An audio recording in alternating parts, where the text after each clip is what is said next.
We all note that there are significant, memorable moments in our lives as human individuals. And there are definitely significant moments in our spiritual lives as well. Our baptism, First Communion, First Confession, Confirmation, and then all those significant encounters with the Lord that are really embraced in our memories.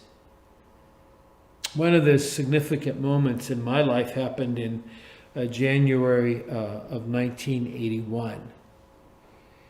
It was the first time in my life that I made an 8-day private directed retreat, followed after the exercises of St. Ignatius.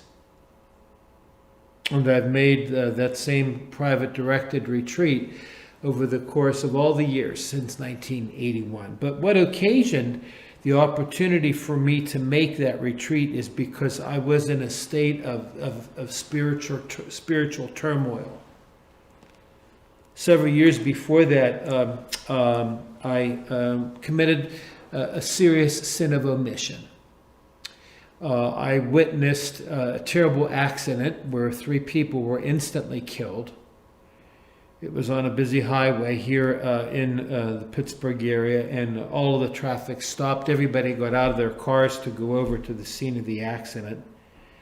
And for some reason, selfish reason, I decided to leave. I thought, well, there was a lot of other people here, and so I don't need to really hang around. And as I drove away from the accident, by the time that I got home, I felt that I had really betrayed my priesthood. And even though I had gone to confession to confess that particular sin, I did not have peace at all. And I think working together with a spiritual director who then said, you need to make a directed retreat. And I did. And the bottom line of that retreat was that I came to an appreciation of God much as Jesus tries to teach in today's gospel, of how much God really is our Father. And that image was brought home to me in the parable of the prodigal son. And the priest who was directing me on the private directed retreat gave me an image of the father who is literally smothering in his chest his son who has returned. Powerful image of what Jesus wanted to convey to us about his Father.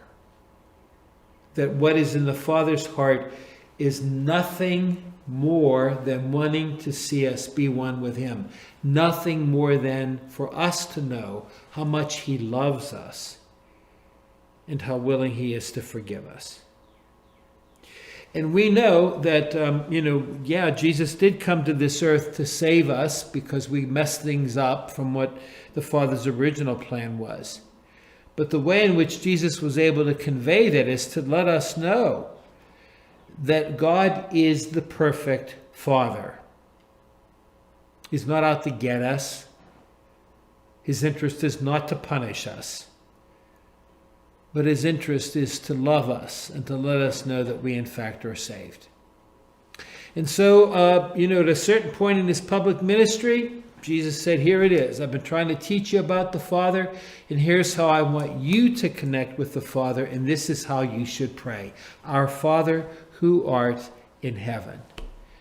And like so many things that we do by routine, my fear, and I see it oftentimes happening in my own life, is that it becomes automatic, almost robotic. That we pray the Our Father, and maybe we don't pray it with the kind of thought that Jesus teaches us to pray it. And so today, it might be a good idea for all of us to take a look at some precious moments and to really pray the prayer, the Our Father, with a great deal of deliberate thought.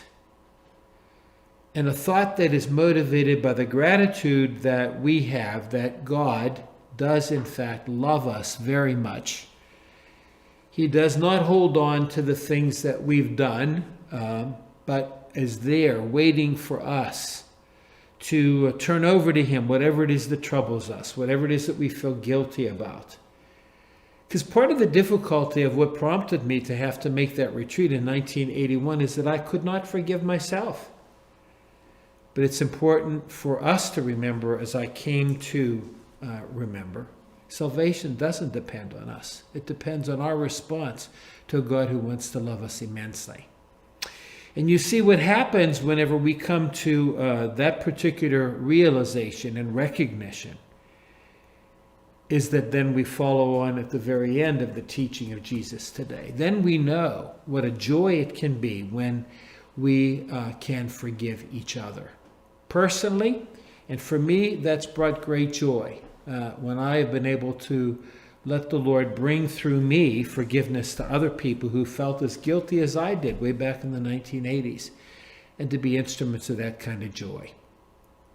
It can only happen, my brothers and sisters, if we in our faith truly take to heart the words that Jesus teaches us today. Our Father, who art in heaven.